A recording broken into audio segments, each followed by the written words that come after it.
Bonjour et bienvenue dans cette courte vidéo sur la captation à la source des fumées de soudage. Cette vidéo, c'est en fait un résumé d'une section du webinaire gratuit que je donne toutes les semaines. Je vous mets le lien dans la description.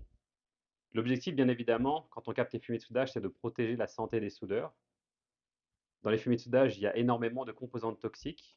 Et il faut savoir que d'après l'Agence internationale de recherche sur le cancer, toutes les fumées de soudage sont cancérigènes, quels que soient les matériaux utilisés ou le procédé. Dans un système d'extraction des fumées de soudage, on a 4 composants principaux. On a nos extracteurs, bien évidemment, notre unité d'aspiration qui va générer le vacuum nécessaire pour aspirer ces fumées, notre dépoussiéreur qui va venir filtrer les fumées pour renvoyer de l'air propre, et finalement le réseau de ventilation qui est en général une combinaison de tubes spirales et de boyaux flexibles. Au niveau des outils d'extraction, il y a 5 outils qu'on retrouve vraiment le plus souvent dans l'industrie. Quand on soude au MIG ou au FluxCore, bien souvent on va recommander d'utiliser un pistolet MIG vacuum. Si on fait du TIG ou de la baguette, on va plutôt se diriger vers un bras ou vers une buse d'aspiration. Pour le soudage robotisé, on recommande souvent les hottes. Pour le soudage manuel, par contre, les hottes ne sont pas très efficaces. Elles vont protéger l'environnement autour, mais elles ne vont pas protéger le soudeur puisque la fumée va être aspirée au-dessus de lui, donc il va quand même les respirer.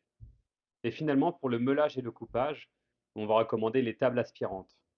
Nous, on n'utilise jamais de table aspirante pour le soudage. J'explique ça un peu plus en détail dans le webinaire si vous voulez en savoir plus. Au niveau des unités d'aspiration, on va avoir le choix entre des unités portables ou un système central. De manière générale, les unités portables vont être avantageuses si vous avez 5 soudeurs et moins dans votre usine, si jamais vous avez besoin de cette mobilité pour vos opérations de soudage, ou si vous faites plutôt du soudage intermittent, comme par exemple de la maintenance quelques fois par semaine. Pour s'assurer que le système va fonctionner correctement, on veut avoir un débit en opération minimum à chaque capteur. Donc, je vais vous mettre le tableau à l'écran.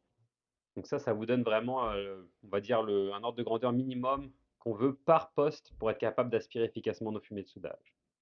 Par exemple, pour un pistolet MIG vacuum, on va chercher un minimum de 100 CFM, notamment pour ceux qui ont une distance d'à peu près 2 pouces et demi, 3 pouces entre le bout de la buse gaz et la tête d'aspiration.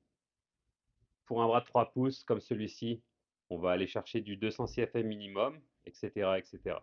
Rapidement, au niveau du dépoussiéreur, les dépoussiéreurs ne sont pas toujours obligatoires. Ça va vraiment dépendre de la quantité de polluants que vous allez rejeter, des normes environnementales qui sont applicables.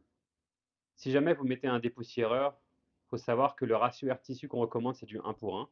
Ce que ça veut dire, c'est que si votre CFM en opération marche à 1000 CFM, vous allez avoir besoin d'un minimum de 1000 pieds carrés de surface de filtration pour que ça fonctionne bien.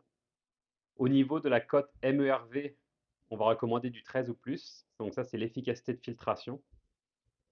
Et on recommande ça parce que les fumées de soudage sont en grande majorité semi-chroniques. Et donc, on va avoir vraiment des filtres qui sont très efficaces pour être capable de renvoyer de l'air propre. Si vous voulez en savoir plus, je vous offre deux options. La première, comme je vous le disais, c'est le webinaire. Et la deuxième, c'est l'article de blog qui parle plus en détail de tout ça. Je vous mettrai également le lien dans la description. Je vous souhaite une bonne journée et on se retrouve très bientôt.